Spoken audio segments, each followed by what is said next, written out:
بيعيط وبيقول لجده بالله عليك ما تسيبنيش لوحدي وتمشي، بس جده بيقول له الرحله بتاعتي خطيره ومش هينفع تيجي معايا يا جين. بعدها بيودعوا الجد وبيمشي. وفي الوقت الحاضر جين بيكون كبر وبقى عنده 17 سنه. بيصحى من النوم علشان المفروض هو عنده مسابقه النهارده، بس للاسف هو بيكون كسر المنبه وهو مش واخد باله، فبيروح بسرعه ياخد العجله بتاعته علشان يلحق بدايه المسابقه. واثناء ما كان ماشي بسرعه كان هيخبط في ست عجوزه ماشيه كده على الطريق، ولكن جين بيتحكم في العجله وبيفادي الست بكل براعه، بس بيخبط في حواجز الكوبري وبيكسرها. بس انت متخيل انه كده هيحصل له حاجه يا صديقي؟ لا والله، جين بيجمع قوته وبيقدر يمسك العجله ويرجع على الطريق تاني. بس هو جين رايح فين اصلا؟ ده رايح على مسابقة بطل المدرسة الثانوية، واللي كل الناس بتتكلم عليها وبتتمنى تفوز بيها. بس من ناحية تانية كان في مجموعة من الناس اللي فشلت في الدخول على المسابقة دي. بتشوفهم بنت كده وبتروح تسألهم على مكانها، وبالمناسبة البنت دي اسمها ميرا. وفي نفس الوقت ده كان جين ماشي بالعجلة بتاعته وشاف حرامي سرق شنطة عجوزة وطلع يجري. جين بعد ما شاف الست وهي بتطلب المساعدة صعبت عليه وطار ورا الحرامي علشان يلحقه. الحرامي شافه وقال هو العبيط ده مفكر انه هيلحقني بالعجلة ولا ايه؟ اكيد دماغه فيها حاجة. ولكن جين بيطير وراه ومش راضي يسيبه. الحرامي بيطلع على حتة كده على اساس ان جين مش هيعرف يوصل لها، بس انت عبيط يا ابني، وراك ومش هيسيبك. واثناء ما الحرامي كان بيهرب جين كان وراه وبيجري على اخر سرعته. بيتفاجئ بميرا قدامه وما بيقدرش يوقف نفسه وبيخبطها. البنت بتقع على الارض والنضاره بتاعتها بتتكسر. جين بيعتذر لها على النضاره وبيجري ورا الحرامي علشان يلحقه، بس دي مش هتسيبك. بتحدف واحده بالسيف بتاعها بتجيب اجله وبتفضل تضرب فيه بعدها. ففي وقتها بيحكي لها جين على كل اللي بيحصل، فبتتاثر البنت بكلامه وبتروح معاه علشان يمسكوا الحرامي. وفي الوقت اللي الحرامي مفكر انه كده خلاص هرب منهم بيتفاجئ بجين وميرا وراه بالعجله. الحرامي بيحاول يستخدم مهاراته في السواقه علشان يهرب منهم، بس دول وراك يابا. جين بيوقف العجله بسرعه وميرا بتطير على الحرامي علشان توقعه بسيفها. جهزت خلاص علشان تمسكه، ولكن بوم يافطه قدامها بتقول لها ستوب. الحرامي فكر نفسه انه كده خلاص هرب، ولكن بوم بوكس من واحد تاني بيطيره من على الموتوسيكل ويرميه على الارض. لا جامد. المهم بعدها الثلاثه دول بيروحوا على المسابقه، واللي بتضم اقوى الطلاب في المملكه، واللي هيفوز في المسابقه ديت بيحصل على امنيه واحده، يعني لو فزت هتتحقق لك اي حاجه انت عاوزها. ده جمدان قوي على كده. وهم قاعدين هناك بيتعرف الثلاثه دول على بعض، جين موري وميرا وهاندي. بينده المعلق على المتسابقين في الوقت ده للدخول على المسابقه، وبيعرفهم بكل حاجه فيها، اهمها نظام النانو العلاجي. بيقول لهم في ساعه كده موجوده في ايد كل واحد فيكم، الساعه دي هتعالجكم من كل الاصابات اثناء القتال. انتم عليكم بس تقاتلوا بكل قوتكم من غير خوف من الاصابات او اي حاجه، وانا اقصد القتال من دلوقتي. دلوقتي ايه يا عم، هو بيهزر ولا ايه؟ ايوه، بدأ القتال من لحظة دخولكم هنا. المتسابقين بتفهم ان ده اختبار اقصاء وبتبدأ المعجنة. ناس بتضرب يمين شمال، مجزرة شغالة، وواحد كان شغال بفنون الكونغ فو ومبهدل اللي بيقرب له، وناس تانية جامدة وبتضرب في كل حتة. خرابة يابا. هاندي عليه بوكس اللهم صل على النبي، فاخر من الاخر. وميرا بتستخدم اسلوب المسيفه والدنيا اخر روقان. بس كل ده كوم وبطلنا كوم تاني. بتستهدفوا مجموعه كبيره من الطلاب علشان شكله ضعيف يعني، ولكن بيفاديهم كلهم وبيكسرهم واحد ورا التاني. جاحد يا جين والله. الحكام كانوا بيتفرجوا في الوقت ده وشكل الدنيا ماشيه على هواهم، ولكن فجاه بيجي لواحده منهم مكالمه بدخول المتسابق الاخير. بيعلن دخوله على المسابقه وشكله واثق جدا من نفسه. دخل الحلبه وطار على العيال ضرب يمين شمال محدش قادر له، عمال بيدوس على دماغ واحد منهم وبيشتم في الباقي.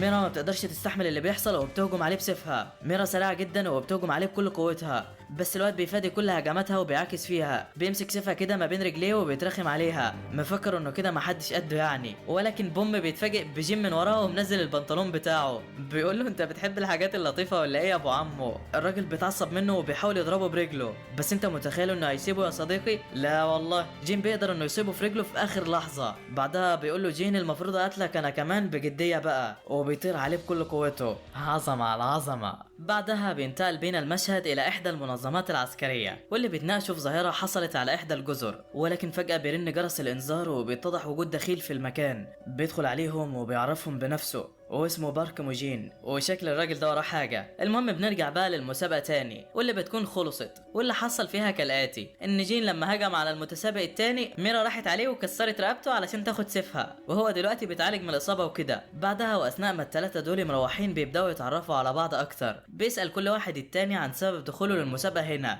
جين بيقول لهم هو دخل المسابقه علشان يبقى اقوى ويقاتل الناس الاقوياء مش اكتر. اما هان ديف فصديقه العزيز في المستشفى ونفسه ان هو يعالجه من مرضه الخبيث، بس ما بيرضاش يقول لهم على السبب الحقيقي وبيقول لهم ان هو عاوز الفلوس مش اكتر. ميرا بقى بتقول لهم انا حلمي ان ارجع دوجو المسايفه التابع لعيلتي. جين قال لها طب سبتي سيفك اتسرق منك ليه في المسابقه؟ لسه ميرا هتقول له بسبب انها ما كانتش لابسه النضاره بتلاقي السيف بتاعها معاه. حرامي بس معلم والله. ميرا راحت عليه بسرعه علشان تاخده منه ولكن بتخبطه والسيف بيقع منه في البحر قدامهم. جين لسه بيقول لها هجيبهولك وبيلاقي ميرا بتضربه بالقلم وبتقول له انا مش عاوز اشوفك قدامي. وبتنزل بعدها ميرا تدور على السيف وسط الميه لوحدها وبتفتكر جدها لما عطالها السيف وطلب منها ترجع دوجو المسايفه لعيلتها وكانت في قمه الحزن وقتها. ولكن بعدها بتلاقي جين داخل عليها بكشاف ونازل يدور على السيف معاها. ميرا بتعتذر منه علشان ضربته وبتقول له ان جدها هو اللي كان عطاهولها. جين بعدها بيقول لها طالما من جدك يبقى لازم نجيبه بسرعه. وهان ديف في الوقت ده كان جاب لهم كشاف كبير ونور لهم علشان يدوروا على السيف بسرعه. ومن هنا بيبدا الثلاثه دول يكونوا اعز صحاب. ثاني يوم في المسابقه بقى بتبدا القتالات الفرديه ما بين الافراد. بيتجمع كل المنافسين في الحلبه وبيستعدوا لدورهم في القتال. المرحله الاولى كانت سهله على كل المتسابقين وقدروا يخلصوا على خصومهم في ثواني، لكن في المرحله الثانيه كان جين نايم كده ومستني دوره. بيجي له يانغ وهو نايم وبيقول له انا هكسرك في الحلبه، بس جين ما ردش عليه وكمل في نومه عادي. بس واحد تاني من المتسابقين بيروح عليهم وبيقول لي يانغ ما ينفعش القتال بره الحلبه، بس يانغ بيتعصب منه وبيهجم عليه لولا ان جين بيلحقه في اخر لحظه وبيقول له ما ترخيش دفاعك لحد يا اسطى. وقتها الولد ده بيقدره جدا وبيشكره على اللي حصل. بيعدي الوقت وبيجي موعد قتال يانغ مع الولد ده واللي كان باين عليه ان هو قوي جدا في المسابقه. ولكن يانغ بيفك دراع من دراعاته وبيبدا يكسر فيه بكل قوته. الولد وقع على الارض وما عادش قادر يتحرك، بس يانغ كمل ضرب فيه واتنمر عليه قدام الناس كلها. الجمهور كله كان مستاء وعاوز الحكم يوقف المباراه باي طريقه، بس يانغ كمل ضرب في الولد ده لحد لما كسر جسمه كله. وكان بيعمل كل ده علشان يعوض النقص اللي عنده بعد ما واحد ضربه قبل كده، وكان عمال بيقول للولد انه يعتذر له، ولكن الولد قال له انا مستحيل استسلم او اعتذر لواحد زيك. وقتها يانغ بيتعصب جامد، بيفك دراعه التاني وبيبدا يكسر في كل جسمه. بس انت متخيل ان جين هيستحمل يا صديقي؟ لا والله. جين بيروح عليه وبيديله رجل بيطيره. بيبص له جين بعدها كده وبيقول له انا عارف اني ما ضربتكش جامد، هات اخرك يلا. يانغ بيحاول يضربه بكل قوته بس جين بيديله رجل بيكسر بيها الحلبه. جاحد يا ابني والله. الحكام بعدها بتروح على المنصه وبتوقف جين بسبب انتهاكه للقانون ودخوله في مباراه مش بتاعته. لسه ما كملوش الكلام وبيلاقوا هاله شيطانيه طالعه من يانغ، وكان في الوقت ده عمال بيفتكر هزيمته قبل كده. ولما ظهرت له واحده كده وعطت له الطاقه المشؤومه ديت علشان يقاتل بيها، بيضرب ضربه قويه وبيروح على الكل علشان يقتلهم. بس انت متخيل ان جين هيسكت له يا صديقي؟ لا والله. جين بيستخدم الضربه القاضيه بتاعته بيكسره حرفيا. عظمه على عظمه يا ابني والله. الحكام والجمهور كله كان مصدوم من القوه بتاعت جين، ولكن لسه ملحقش يفرح وبيلاقي نفسه واقع على الارض ومتكتف. ايوه بارك موجين وصل، واللي اتضح ان هو مؤسس البطوله ديت ومن اقوى الناس في المملكه. بيعرف الجمهور ان جين انتهك قوانين المسابقه وعلشان كده هيتم حبسه ومناقشه امره مع لجنه التحكيم. الجمهور كله كان فرحان من جين والتصرف الرجولي اللي عمله، وشكلها هتولع من هنا بقى يا صديقي. من ناحيه تانية كان في منظمه سريه بتخطط لحاجه وشكل في حاجه مش كويسه هتحصل، وفي نفس الاثناء لجنه الحكام بتتناقش في اللي هيحصل وازاي هيتصرفوا مع جين والاثنين التانيين. وبيطلع ان الاثنين مش هيشاركوا في اي مباراه تاني علشان واحد فيهم حالته الجسديه اتدمرت والتاني حالته النفسيه اتدمرت بعد العلقه اللي كلها. البنت دي بتقول كل ده بسببه، احنا لازم نطلعه من المسابقه. بس بارك بيبص كده على اسمه وبيتعرف على جده، بيتصدم جدا اول ما بيعرف جده وبيقرر ان هو هيفضل في المسابقه. ومن ناحيه تانية كانت ميرا في الحلبه وبتتواجه مع واحده اسمها مايسون وباين عليها حته شوكولاته يا صديقي. والجمهور كله كان عمال بيهتف لمايسون الا شويه الرجاله اللي اتعرفوا على ميرا كانوا بيهتفوا لها. المهم بتبدا المعركه ما بينهم وبتكون مايسون مكسره الدنيا، بتمسك ميرا تشقلبها وبتكسرها خالص. ميرا بتحاول تضربها بالسيف بتاعها بس ما بيعملش معاها اي حاجه. وقتها مايسون بتستخدم عليها الضربه القاضيه وبتوقعها على الارض. السيف بيقع من ايديها ومايسون بتروح تحتفل ومفكره انها كده خلاص هزمت ميرا، بس ميرا بتفاجئها وبتقف من جديد. بتستخدم فن المسايفه اللي جدها علمه لها وبتقدر انها تجرح مايسون من غير السيف. بتستخدم حركه تانية بايديها الاتنين وبتخلص عليها نهائي. الجمهور كله كان زعلان الا الرجاله دول كانوا في قمه السعاده، وجين كان بيتفرج على المسابقه وفرحان جدا علشان ميرا فازت. بس بعدها بارك موجين بيدخل عليه وبيقول له انا هسمح لك تكمل في المسابقه لو قدرت تفوز على المفوض ده. جين بيتحمس قوي وبيقول له اتفقنا. بس قبل ما جين بيروح بيديله بارك كيس كده فيه فاكهه وبيطلب منه ان هو ياكلها. جين بيفرح جدا وبيقول له تمام. وهو مروح بيقابل ميرا وهان في الطريق وبيعرفهم باللي هيحصل بكره، وكان الكل في قمه السعاده علشان هو مش هينطرد من المسابقه. وفي نفس الوقت البنت دي كانت بتقول لبارك ان الفاكهه اللي عطاها الجين ممكن تموته لو هو انسان عادي، فبيقول لها بارك احنا لازم نتاكد اذا كان جده هو النمر ولا لا. وفي الوقت ده بيكون جين بياكل الفاكهه الملعونه. اول ما جين بياكلها جسمه كله بيوجعه وبيقع على الارض وبيجيب دم من بقه، وشكلها دي النهايه ولا ايه يا صديقي؟ وتاني يوم بيروح هندي على صاحبه اللي في المستشفى، واللي اتضح انه دخل المسابقه دي علشان علاجه. بيعرفوا هندي على اصحابه اللي اكتسبهم في المسابقه اللي هم جين وميرا يعني، وبيقول له كمان ان موعد المباراه بتاعته النهارده، فبيحاول صاحبه ان هو يشجعه ويهزر معاه، وبعدين بيسيبه ويمشي. بيدخل هندي على الحلبة ولا ينافس ولد اسمه بيك، بيجهزهم الحكم هما الاتنين، وبعدين بيبدأ القتال ما بينهم. بيك بيقول لهان باين من ايديك انك لاعب كاراتيه محترف. هان بيبص على ايده كده وبيقول له ايوه. بيك بيقول له انا درست كل حاجه عن الكاراتيه من 3 سنين وهخلص عليك دلوقتي. هان قال له تمام. بيك بيهجم عليه بالسلاح بتاعه وبينجح ان هو يصيبه في معظم جسمه. هان لسه ما فاقش وبيلاقي ضربات تانية جاياله في كل حته. بيك بيقول له مش قلت لك هخلص عليك دلوقتي؟ هان دي لسه ما فاقش وبيلاقي ضربات تانية جاياله في كل حته، وكانه بيتوقع بكل حركاته. هان في موقف لا يحسد عليه يا صديقي. بيستأنف القتال ما بينهم، وهان دي بيحاول يفادي الهجمات مش اكتر. بيستوعب حركات بيك بعدها بشويه وبيهجم الاتنين على بعض علشان يحسموا المباراه، بس رجل بيك بتتزحلق وكان خلاص هيخسر. بس المفاجاه ان هان ما بيضربوش وساب نفسه يتعور ومد ايده لمساعدته. الله على الاخلاق يا ابني والروح العاليه. بيك بيقول له انت ما ضربتنيش ليه؟ هان دي قال له الجبان هو اللي بيضرب واحد في الوقت ده. بيك فرح من كلامه وقال له استعد للمواجهه بكل قوتي. هان قال له تعالى، وهجم الاتنين على بعض. بيك نجح في اصابه هان وكان خلاص هيخسر. شكلها دي النهايه ولا ايه يا صاحبي؟ بيك بيقول لهان دي انا ضربتك في 12 حته، اخترقت حتى اعضائك الداخليه، انت مستحيل تقدر تعمل اكتر من كده. وقتها هان دي بيفتكر صاحبه وهو بيصارع المرض، بيفتكر كلام صاحبه وهو بيقول له الحياه عباره عن صراع اوعى تستسلم فيها. هان دي بيجمع قوته كلها وبيقول له تعالى. بيك بيهجم عليه بكل قوته، وهان بيفعل الاسلوب الاول من قبضاته وبيخلص عليه. بعدها بيستخدم هان دي الاسلوب الثاني وبيثبت حركته. بعدها هان دي بيديله ضربات وبوكسات من جميع الاتجاهات. بيك مش عارف يعمل حاجه وبينضرب من كل حته. بيك وقع على الارض خسران، والكل كان مذهول من قوه هان دي وفرحان. عظمه على عظمه قوي. بعد القتال بيجي وقت قتال جين مع المفوض. جين في الوقت ده كان لسه نايم وبيفتكر في ذكريات غريبه ومبهمه، بس بعدها جين بيفتح عينه. المفوض كان واقف ومستني جين اللي لسه ما جاش. شويه من الجماهير كانت زهقت وقررت انها تمشي من الحلبة. بارك في الوقت ده كان قاعد على نار ومستني الحقيقة لحد لما واحد بينادي وبيقول جين وصل. بارك ابتسم. المفوض بيقول لجين انت من الخوف قعدت في الحمام ده كله ولا ايه؟ جين ما ردش عليه وكان حاسس بسخونة في جسمه. المعلم في الوقت ده بيشرح لهم القتال اللي هيكون ما بينهم، وبيقول لو جين قدر يوقع المفوض فكده جين هيكسب وهيرجع للمسابقة تاني، وبس كده يلا ابدأوا. وفي اقل من ثانية كان جين عند المفوض وبيقول له اخلع نضارتك. بيوقعه على الارض كده والحكم مش مصدق، وبيقول بصوت خفيف كده جين فاز في المباراة. المفوض ما عجبتوش النتيجة وهجم على جين تاني بكل قوته، بس كال على دماغه برضه. جين حاسس بحاجة غريبة في جسمه، ولكن بعدها المفوض بيتعصب جامد. بيكرر استخدام كل قوته وبيطلع حاجة كده من جسمه اسمها تشاريوك، بتبدأ تهجم على جين من كل حتة. جين بيجري ومش عارف يروح فين منها، بيتمسك منها وكان خلاص جين هيتقتل لولا تدخل باقي المفوضين علشان يحموه.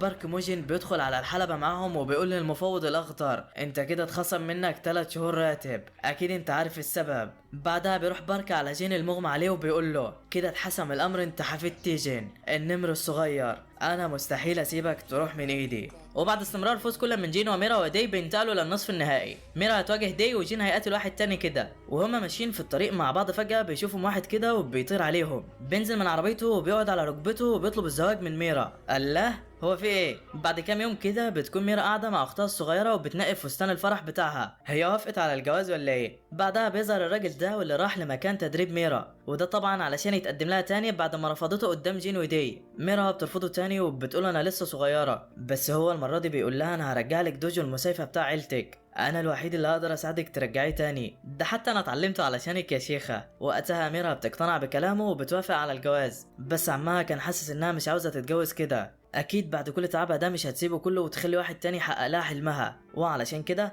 عمها راح على العريس وقال له ميرا اتسرعت في الحكم وانا شايف انها صغيره ومش هينفع تتجوز دلوقتي. بس الراجل قال له لا انا هتجوزها، وانا الوحيد اللي هيقدر يرجع الدوجو عيلتكم تاني، مش زيك انت واخوك الفاشل. يقصد انهم ما عرفوش يرجعوا الدوجو يعني. وقتها عمها حط وشه في الارض وسكت. ومن ناحيه تانية كان جين قاعد في مطعم كده وبيطلب منه اكل عادي، بيسمع شويه من البنات بتتكلم على ميرا وجوزها المشهور جدا. بيتصدم بعد ما بيعرف انها انها وافقت بيه وبيقرر يروح لها البيت. اول ما بيوصل عندها جين بيقول لها انت وافقتي تتجوزي ليه؟ انت نسيت انك عندك حلم ولا ايه؟ ميرا قالت له هو هيحقق لي الحلم ده. جين قال لها هتضيعي كل التعب اللي تعبتيه وتخلي واحد تاني يحقق لك حلمك، انت هتسيبي كل مجهودك اللي عملتيه ده يروح منك على الفاضي. وقتها ميرا بتقول له مالكش دعوه وبتقفل الباب في وشه. جين بعدها بيتصل على داي وبيعرفه بكل اللي بيحصل، بيقول له انا مش مطمن للعريس ده واللي بيحصل دلوقتي. داي قال له ما يمكن تكون مبسوطه يا عم، سيبها في حالها. بس جين قال له لا مش هسيبها. وبالفعل تاني يوم ميرا بتلبس الفستان وبتجهز علشان فرحها. عمها بيشوفها وبيشوف ابتسامتها المزيفه على وشها، بيقرر يروح على العريس ويلغي الفرح في اخر لحظه. بس وقتها ميرا بتشوفه وبتطمنه انها بخير وما يقلقش.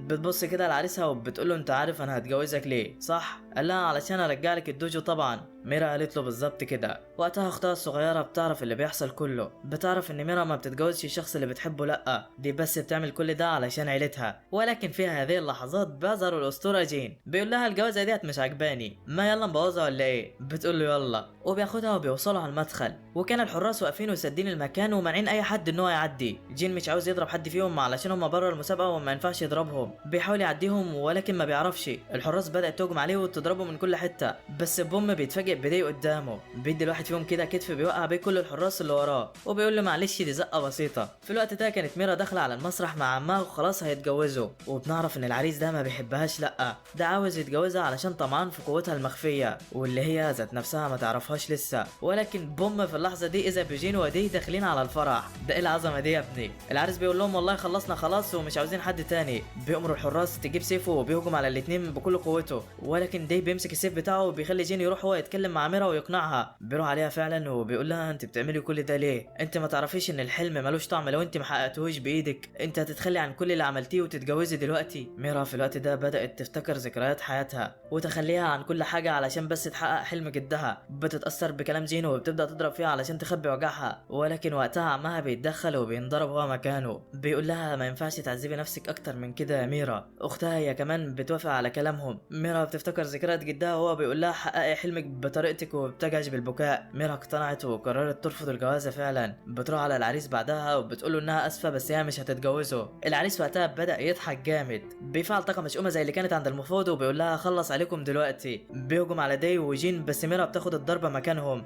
بعدها ميرا بتستخدم اسلوب مسافه القمر وبتخلص عليه نهائي. جحده يا بنت والله. تم تبويض حفل الزفاف بنجاح. بس بعد الفرح العريس بيسرق سيف ميرا وما بيرضاش يديهولها. بس انت متخيل ان ده هيأثر عليها يا صديقي؟ لا والله. بتقول لهم ميرا روح جدي جوايا انا مش جوا السيف، وبتبدأ تضحك من قلبها. جمال جمال والله. بس بعدها صاحب ديب بيكون حالته اتدهورت جدا وشكله في لحظاته الأخيرة. ديب بعد ما شاف حالته اتسمر مكانه وكأن حلمه بيضيع منه. بعدها ديب بيروح على الشغل بتاعه وبيكون باين عليه ان حالته النفسية ما عادتش كويسة، وحتى انه بدأ يضرب في كل الزباين. وفي يوم القتال ما بينه وما بين ميرا جين كانت راحت عليه نومة وراح متأخر على القتال ما بينهم. اول ما وصل يتفاجئ من المشهد اللي قدامه. دي عمال بيضرب في ميرا مكان جرحها ومش رحمها نهائي. ميرا بتقع على الارض مغمى عليها ودي بيفوز في القتال. بعد القتال جين بيشوف دي وبيكون متعصب منه جدا، وشكل الدنيا هتقلب ولا ايه يا صديقي؟ بعدها بنرجع بالزمن لسنتين فاتوا. اول ما دي اتعرف على صاحبه واللي كانوا بيتخانقوا دايما مع بعض، وبنعرف ان ده كان الصاحب الوفي الوحيد لدي في حياته كامله. بعدها بيكون دي في الحمام وقاعد بيرجع دم من زعله على اللي عمله في ميرا. بيفتكر صاحبه التعبان وميرا ومش عارف هو كده بيعمل حاجات صح ولا غلط. بس تعرفوا دي عمل كده ليه؟ تعالوا ما اقول لكم. بعد ما اتدهورت حاله صديقه وخلاص شكله هيموت، دي راح على بارك وطلب منه يعالجه باليات النانو. بس بارك قال له لو انت عاوزه يتعالج لازم تعمل اللي هقول لك عليه. فدي قال له تمام. بارك طلب منه يفوز في باقي المباريات الجايه في الساحق، وطبعا كل ده علشان يختبر قوه جين وهل هيبقى نمر زي جده ولا لا. مش عارف ذنب الغلبانه ميرا ايه في العمل ده والله، بس ما علينا يعني. المهم تاني يوم بيفوز جين على المتسابق اللي ضده في ثواني، وكان شكله متعصب جدا. بيروح بعدها على ميرا اللي بتتعالج في المستشفى وبيعتذر لها على اللي دي عمله. بيقول لها انا معرفش ان هو كده والله. ميرا قالت له ولا يهمك يا عم، احنا ما نعرفش برضه ايه الظروف اللي هو بيمر بيها، وركز انت بس في مبارياتك وخلاص. اصيله يا بنت والله. جين قال لها تمام. وبعدين خلص اليوم وبيجي اخيرا موعد المباراه الحاسمه، جين ضد دي. يا ترى ايه اللي هيحصل؟ بيدخل كل من الطرفين على المسابقة وبيبدأوا القتال. العيال مش راحمين بعض وبيضربوا بكل قوتهم. جين بيستخدم اسلوب التايكوندو وبيضرب بركلاته وبيبهدل دي هو كمان بيضرب جين في نفس الاماكن اللي ضرب فيها ميرا وبيبعدوا عنه. بس جين وقتها قال له انا مش هسامحك على اللي عملته في صديقتنا. استخدم عليه المهارة الاصلية بتاعته، قدر ان هو يرميه في اخر الحلبة. راح عليه بعدها علشان يقومه ويكملوا قتال، بس دي غدر بيه وجايز علشان يقتله. بيستخدم قوته الكاملة وشكل دي النهاية ولا ايه يا صديقي؟ في نفس الاثناء ميرا بتكون خلصت علاجها وطالعة علشان تروح. بتتفاجئ بوجود ناس كتيرة ملمومة عند أوضة العمليات. بتروح عليهم وبتلاقي بنت كده قاعدة بتعيط على موت صاحب دي، وبتقوله انت مش قلت هتصفي حسابك معاه قبل ما تموت؟ قوم يلا علشان دي بيعمل كل ده علشانك. ولكن للأسف كان خلاص مات. ميرا طبعا بعد ما شافت اللي بيحصل فهمت كل حاجة وعرفت ليه دي عمل معاها كده. نرجع بقى للقتال ما بينهم وسيطرة دي على المعركة. بيضرب جين ضربات كتيرة لحد لما بيوقعوا على الأرض. الحكم بيعد على جين علشان لو ما قامش هيخسر. بارك في الوقت ده راح على دي وجين وقع على الأرض وقال له صاحبك حالته كانت متأخرة جدا وما قدرناش نعالجه ومات. دي اتصدم، حاله بقى يصعب على الكافر. جين بيقوم هو كمان والحكم بيبطل عد.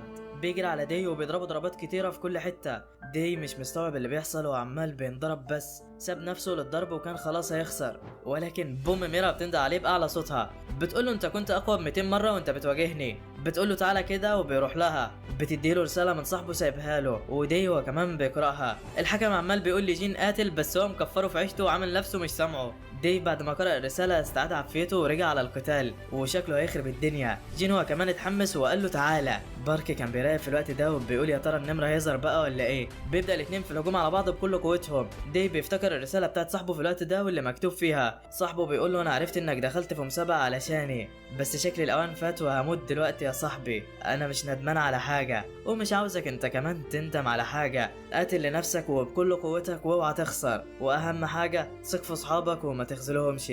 الوداع يا صاحبي. وفي الوقت ده الحلبة كانت مولعة. قتال من اجمل القتالات اللي شفتها. دي بيضرب جين بالضربة القاضية بتاعته على اساس انه كده هيفوز، ولكن هنا النمر بيظهر. جين بيضحك كده وبيهجم بهجمة اسطورية على دي. الهجمة من قوتها كسرت الحلبة.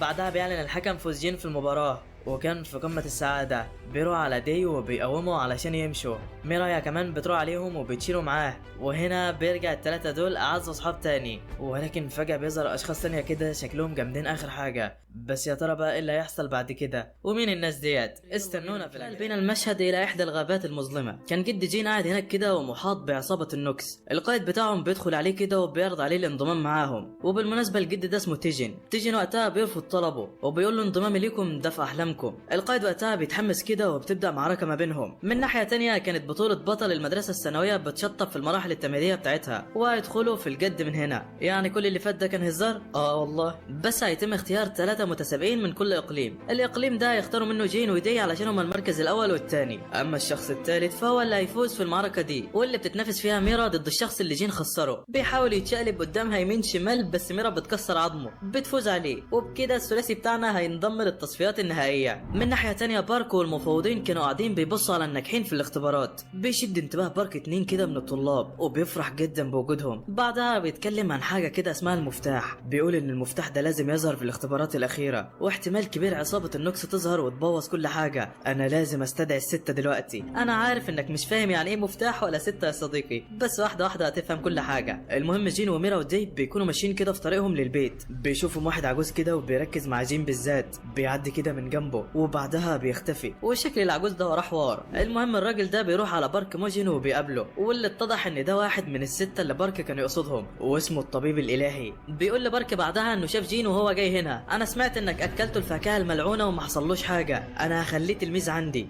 بارك بيقول له تمام وبيحكي له على اخر المستجدات واللي هو مهاجمة عصابة النوكس لتيجن جد جين. واللي حصل وقتها الاتي: تيجن كان خلص على معظم العصابة برجل واحدة وشكله قوته مهولة يا صديقي. ولكن بعدها قائد العصابة بيفعل هجوم شامل من السماء بيقتحم المكان كله وبينزل على تيجن بكل شراسة. فيا ترى بقى ايه اللي حصل له؟ نروح بقى لميرا واللي كانت ماشية كده بتتسوق عادي. بتقابل الحكم بتاع المباريات هناك وبتستغرب من الصدفة ديت. بيقعدوا مع بعض وبيهنيها الحكم على نجاحها في الاختبارات التمهيدية. الجايه. ميرا بتشكره في الاول بس بتقوله بعدها انها حاسه انها ضعيفه جدا، وده طبعا مقارنه بجين ودي، وما عادتش عارفه تعمل ايه علشان تحصلهم. الحكم بعدها بيطمنها بيقول لها انت لسه هتتطوري خلال المباريات الجايه، ولو اتقنت فنون مسيفه القمر بتاعتك محدش هيقدر عليكي. ميرا بتتحمس كده وبعدها بيودعها الحكم، بيطلع علشان يروح هو وعيلته، ولكنه بيلاحظ حاجه غريبه في الشخص اللي بيوزع العاب على الاطفال. بيقلق منه وبيدي ابنه كده للام وبيقول لها روحي انت. وبيرجع على الراجل بعدها بيقول له انا مش عاوزك تلعب عليا، انت واحد من عصابه النوكس صح؟ الراجل بيضحك كده وبيقول له بالظبط. بيخلع الهدوم اللي عليه وبيستعد الاتنين للمواجهه، وشكلها ما تبشرش بالخير يا صديقي. في نفس الوقت ده كان دي بقى راح على بركه علشان يساله على شويه حاجات كده. دي بيقول له في قوه غريبه الناس استخدمتها في المسابقه، انا عاوز اعرف ايه هي القوه ديت. بارك بيبص له كده وبيقول له تشاريوك.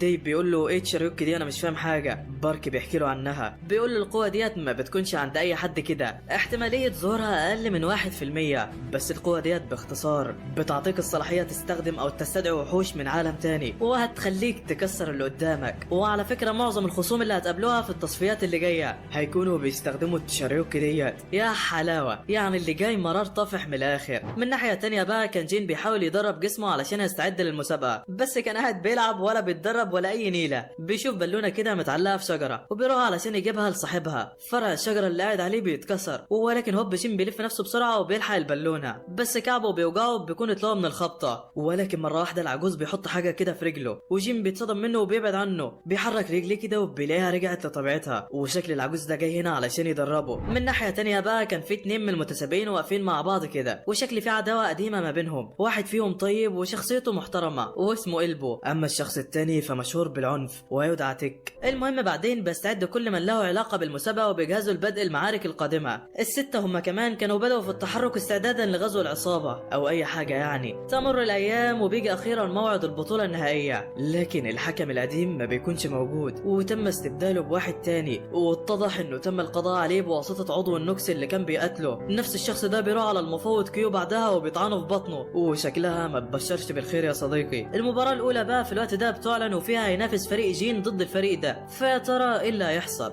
بيجهز الفريقين للقتال وجين كان متحمس جدا. ميرا بتقول له خد بالك ممكن الناس ديت تستخدم قوه زي اللي شفناها قبل كده. جين بيقول لها ما تقلقيش انا كمان عندي قوه جديده، وبيقصد الحاجات اللي اتعلمها من العجوز يعني. بيطلع على الحلبه والخصم بيطلع هو كمان. جين بيبص للخصم كده وبيضغط على مناطق مختلفه في جسمه، وبيقول له خصمه كده طاقتي هتوصل لاخر حدودها الساعه الجايه. ودي كانت واحده من اساليب العجوز اللي علمها لجين. الخصم بعدها كان بدا يقلق كده، ولكن جين ما بيتحركش. بيقول له يا اسطى انا ضغطت على نقط غلط وشكلي مش هعرف اتحرك، ينفع ما تضربنيش؟ فالواد بيطير عليه وبيكسر دماغه، والعجوز كان هيولع من اللي بيحصل. فضحتنا يا ابني منك لله، وربنا يكملك بعقلك يا جين والله. المباراه الاولى بتخلص بخساره جين، ولو خسروا ماتش تاني هيطلعوا من البطوله. بيطلع دي على الحلبه وهينافس فيها البغل ده، مش عارف هو لسه في الثانوي ازاي يا صديقي والله. المهم الاتنين بيبداوا في القتال، ودي كان مسيطر في الاول وبيكسر في عظم خصمه مش رحمه نهائي، وبيكون الكل مفكره خلاص هيستسلم. بس البنت اللي في فريقه بتقول استحاله يستسلم، وبتبدا تحكي قصه الراجل ده واللي حصل زمان كالاتي. الشخص ده كان على طول بيسقط في الامتحانات بتاعته، بس ولا مره استسلم، وكل مره بيعيد السنه ويسقط فيها. مش عارف هيعمل ايه بالشهاده يا صديقي، بس ما علينا يعني. المهم البنت دي بتشوفه في يوم كده وبتقول له انا مستحيل اكون زيه، ده مثال على الفشل الحقيقي، بس اللي بيعيب على حد لازم يحصل له زيه. ففي مره البنت دي كانت في بطوله نهائيه للمبارزه، الخصم بتاعها بيمسكها وبيكسرها وبيفوز عليها، ودي كانت تاني سنه ليها تخسر على التوالي. البنت وقتها بتتعصب جدا وبترمي السيف بتاعها وبتكسره، بس الشخص ده بيجي لها وبيصلح السيف بتاعها. بيقول لها انت عارفه ايه اهم حاجه عند الواحد؟ قالت له ايه؟ قال لها الروح القتاليه، وانت بدل ما تستخدمي احباطك ده في كسر السيف استخدميه في التدريب وما تستسلميش بسهوله. البنت بتتاثر بكلامه وبتمسك السيف تاني. بتشوفه تاني يوم كده وهو قاعد بيذاكر لوحده، فبتروح عليه وبتذاكر له، وبقوا احلى فاشلين مع بعض يا صديقي. نرجع بقى للقتال بتاعنا. الراجل ده بيجمع قوته وبيستخدم التشاريوك بتاعته دي، بياخد الضربه وبيترمى في اخر الحلبه متكسر. الراجل بيزعق وبيقول له مش هخسر، بس ديف بيقول له ولا انا. بيهجم الاتنين على بعض بكل قوتهم، بس ديف في مستوى تاني يا صديقي وبيفوز في القتال. ايه يا صديقي انت كنت عاوز الراجل يكسب يعني ولا ايه؟ صح كده وفوق معانا. وبعد فوز دي كان جين وميرا في قمه السعاده. المهم في نفس الوقت ده كان الراجل اللي ضرب المفوض فرحان بقتله. بيقول كيو واحد من اقوى المفوضين وانا عامل فيه كده، انا لازم اخد ترقيه من العصابه. بس وقتها كيو بيفوق له وبينزل عليه بتقله بيقول له، بيطير في دراعه كده في ثانيه وبيقول له بقالك فتره بتتكلم وانا دماغي صدعت منك. الواد بيقول له ازاي كده، انا شقيت بطنك. كيو بيطير عليه وبيضربه يمين شمال وبيطير دراعه التاني. الواد ما عادش عارف يعمل حاجه، بيطلع التشارك بتاعته وبيحاول يهجم بس كيو ما بيرحموش. المفوض بيجمع قوته ولسه هيخلص عليه نهائي بوم. 2 من العصابه بيلحقوه في اخر لحظه وكده 3 على 1 مش مرجله على فكره. في نفس الوقت ده ميرا بتطلع على الحلبه وبتستعد علشان تواجه البنت ديت. بتبدا المباراه ما بينهم، ميرا شغاله ضرب فيها يمين شمال والبنت مش عارفه تعمل معاها اي حاجه وشكلها هتخسر ولا ايه. بتسمع قنبله الفشل ده بيشجعها وبتجمع قوتها. بتستخدم التشارك على ميرا. ميرا بتحاول تفادي الهجوم يمين شمال بس مش عارفه تعمل حاجه. بتفتكر بعدها الحكم وهو بيعلمها شويه حركات بالسيف كده. بتجمع قوتها وبتطير على البنت بتفادي هجماتها وبوم برجلي منها بتخسرها. وضيف يا ابني مرتين خساره كمان للاتنين دول، انا مش بعيب عليهم والله، انا بتنمر عادي. المهم في الوقت ده كان الاتنين اللي مع كيوب بدأوا في الهجوم عليه وبقى بينضرب من كل حته. المفوض بيفادي الهجمات يمين شمال وشكله هيتحاصر ما بينهم. بيهجموا عليه من ظهره وبيكون خلاص هيموت، ولكن واحده من المفوضين بتظهر في اخر لحظه بتلحقه والمواجهه بقت 2 على 2 وحرفيا القتال مولع. البنتين هيتواجهوا مع بعض وكيو هيستفرد بالواد التاني. البنت بتاعت العصابه بتستخدم التشارك بتاعها على المفوضه بس البوم بتلاقيها بتتاكل. امضغي اكل كويس يا تنينه علشان بطنك ما توجعكيش. البنت من العصابه بتتعصب من كلامها، بتهجم على المفوضه بكل قوتها. المفوضه بتفادي هجماتها بكل براءه، بتدي لها واحده بتريحها. وعلى وضعك يا كبيره المفوضين. كيو هو كمان بيمسك الواد ده وبيبهدله، بيشق له الجناحات بتاعته. لسه هيخلصوا عليهم الواد بياخد البنت وبيهرب من المكان كله. والشخص الثالث اللي كان موجود بيضحك كده وبيفجر نفسه بعدها وبيدمر الدور اللي هم فيه بالكامل. وشكل العصابه ديت مش ناوي على خير يا صديقي. نرجع بقى لبطوله المدرسه واللي فيها المباراه الثانيه هتبدا وفيها هينافس الولد ده واللي انا شخصيا مش مستريح له يا صديقي. بيطلع هو وخصمه على الحلبه وبيستعدوا للقتال. الواد ده بيقول لي تك انا مش هخسر قدامك وهرفع راسك يا جدي، بس تك ما بيستناهوش يكمل كلامه. بيستخدم التشارك بتاعته عليه وبيخليها تفعص في كل جسمه. الجمهور كله كان مرعوب والخدامه بتاعته ما بتستحملش، بتطير على تك علشان توقفه. بيضربها وبيفضل يدوس على دماغها قدام الكل. ميرا بتقول لي جين مش هخليك تروح المره دي علشان تلحقها. جين بيقول لها طيب بص كده على الحلبه، وهوب بتلاقي دي بيدي رجل التك وبيبعدوا عن البنت. الحكم هو كمان بيتدخل وبيوقف القتال ما بينهم. الواد اللي كان بيتنافس في الحلبه بيتعصب وبيستخدم البرق بتاعه عليه علشان يقتله. بس انت متخيل ان تك هيموت او هيتاثر يا صديقي؟ لا والله. بيطير عليه وبيديله بوكس في بطنه، بيخلي القرش بتاعه يستفرد بيه وبيبدا يكسر في كل جسمه. وشكل الواد ده خطير جدا يا صديقي. بينتقل الشخص المصاب الى حجره الاسعاف والطبيب الالهي هو اللي هيعالجه شخصيا. جد الولد ده كان راح كده على بارك وبيقول له انت ما استبعدتش تك ليه من المسابقه؟ بارك قال له علشان يمكن هو يطلع المفتاح. الجد بيقول له تمام وبيسكت. وبالمناسبه ده واحد من السته هو كمان. المهم بسبب تدخل دي في المسابقه هيتم توقيفه مؤقتا ومش هيدخل في المباراه الجايه بتاعتها، والفوز فيها هيروح لخصمه. يعني لو خسروا ماتش واحد كده هيروحوا. ميرا كانت قاعده كده تزعق له في الوقت ده ومتضايقه جدا. في نفس الاثناء بقى كانت المباراه الثالثه في التصفيات بدات وبتواجه فيها فريق إلبو مع الفريق الخصم. فريق إلبو خسر اول ماتش ولو خسروا تاني هيودعوا البطوله. فقبل ما المباراه الثانيه تبدا إلبو بينده كده على البنت اللي معاه في الفريق وبيديلها خطه تنفذها في القتال بتاعها. بتستخدمها فعلا وبتفوز على خصمها بسهوله. وشكل إلبو ده مش سهل ودماغه شغاله. بيدخل بعدها على الحلبه ودي المباراه اللي هتحدد مصيرهم، يا يكملوا يا كفايه كده عليهم. الواد اللي ضد إلبو كان باين عليه الغرور والثقه في نفسه جدا وبيقول له جاهز لي ولا ايه؟ إلبو بيفعل تقنيه الترهيب بتاعته على الواد كده والكل بيحس بقوته بس الشخص اللي ضده ما بيتاثرش. إلبو بعدها بيقول له ده انت شكلك جامد بقى وبيبدا الاثنين في الهجوم على بعض. إلبو كان مسيطر في الاول وبيمسك الواد وبيجلده حرفيا. الواد متعصب ومش عارف يعمل اي حاجه، بيحاول يضربه ولكن بيصد ضرباته بكل سهوله. وقتها الواد بيفعل التشارك بتاعته عليه بس إلبو بيستخدم تقنياته العابره وبيفادي الهجمه بكل سهوله. وبعدها بيديله رجل بتجيب اجله. جامد يا ابني والله. بس كان جين في الوقت ده مستغرب من الجاكيت بتاعه وده لانه عليه نفس رسمه النمر اللي كان على هدوم جده. المهم فريق جين بيخلصوا فرجه على الماتش وبعدين بيروحوا. وهم مروحين كده ميرا كانت بتحاول تتكلم مع جين ولكن الواد شكله متضايق من حاجه وقال لهم هسيبكم انا دلوقتي وبعدين بيمشي. وبيتضح لينا ان بارك كان طلب جين امبارح وقال له انهم لقوا دم كتير مكان القتال بتاع جدك وعصابه النوكس والواضح ان جده اتقبض عليه او محبوس دلوقتي. المهم هو قاعد سرحان في خياله كده بيدخل عليه إلبو بيسلم عليه وبيقول له انا من معجبينك على فكره. بيشده من ايده كده وبيبداوا في القتال. ايه يا ابني ما تستهدى بالله. بيعتذر بعدها منه على اللي حصل وبيقول له معلش اتحمست شويه. بيسال جين بعدها إلبو على النمر اللي في هدومه وهو جايب الجاكيت ده منين اصلا. إلبو بيحكي له على اللي حصل وهو بيقول له ان ده احتراما لجدك تيجن مش اكتر. هو عامل ايه دلوقتي صحيح؟ جين ما بيردش عليه كده وباين عليه زعلان وبيسال إلبو بيحبه بعدها وبيحترم جده ليه. الواد بيبدا يحكي له قصته، قال له وانا صغير ابويا مات وانا ما كملتش ال4 سنين. امي بعدها اخدتني على مكان كده معزول للتدريب ورمتني فيه. كنت قاعد في مكان معرفش فيه حد ولا متاقلم مع حد. تدريبهم كان صعب عليا جدا وكنت زعلان دايما، لحد لما جدك بيقابلني في يوم وبيديني كتاب فنون التايكون واللي كان جدي طلب منه يعطيهولي. سالته على جدي بعدها بس هو قال لي ان هو مات في الحرب معايا، وقال لي بعدها انه كان قوي جدا وشجاع وبقت دي الذكرى الثمينه ليا في الحياه. جين بيتاثر بالكلام كده وبيفرح، بس فجاه تك من وراهم بيهجم عليهم. قلبه بيصد ضربته كده وقال له لو كررتها تاني مش هسامحك، وشكله مش ناوي على خير يا صديقي. المهم بعدها قلبه بيودعه وبعدين بيروح. تاني يوم بقى المفوض كيو كان ماشي ومتعصب جدا، بيكسر المكتب بتاع بارك وبيقول له انت سبت زوجة الحكم وابنه يموتوا ليه؟ انت مفيش في قلبك اي رحمه؟ بارك بيفعل قوته عليه وبيثبته في الجدار، بيقول له انت ما تعرفش انت بتتكلم مع مين ولا ايه؟ دي تكاليف المكان اللي انت دمرته، مخصوم منك 9 شهور راتب. يا حلاوه. بيطلع بعدها على السطح وبيعرف الحقيقه. البنت دي بتقول له ان الزوجه والطفل ما ماتوش ولا حاجه، دي كانت تماثيل بس هي اللي كانت عاملاها، وده طبعا علشان يعرفوا يخبوهم. يعني بارك ده عمل اللي عليه وزياده، بس كيو هو اللي متخلف باي. المهم كيو بعدها بيدور على الجنيه حرفيا، بيلاقي قطعه معدنيه كده وبيشيلها زي المحروم. ديب بيشوفه وبيصعب عليه، بيجيب له بعدها اكل كده وبيقول له بص يا عم انا عاوزك تعلمني التشاريوك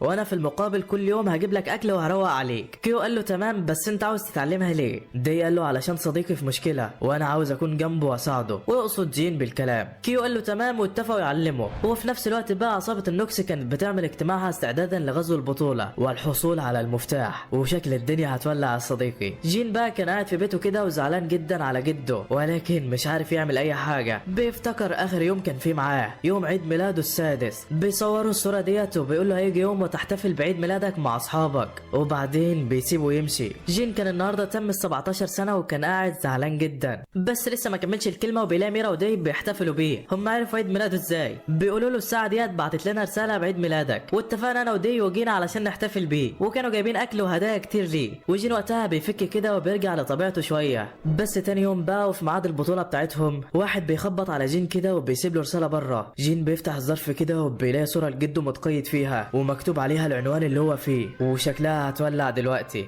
جين بياخد العنوان وبيركب عجلته وبيطير على هناك، وكان طول الطريق خايف وقلقان على جده. في نفس الوقت موعد المباراه بتاعتهم اوشك على البدء، والميرا ودي ما كانوش لاقيين جين في اي حته. بتدخل عليهم البنت ديت وبتقول لهم موعد المباراه بتاعتكم بدا، ولو ما طلعتوش على الحلبه دلوقتي هيتم اقصائكم من البطوله. الاثنين قلقوا كده وما كانوش عارفين يعملوا ايه. دي بعدها بيقول لي ميرا انا هدور على جين واجيبه، وانت عليكي تفوزي في القتال الاول بس خدي وقتك بقى. فقالت له تمام وطلعت على الحلبه. وخصمهم المره دي شكله مش سهل والوضع اصلا مش متحمل.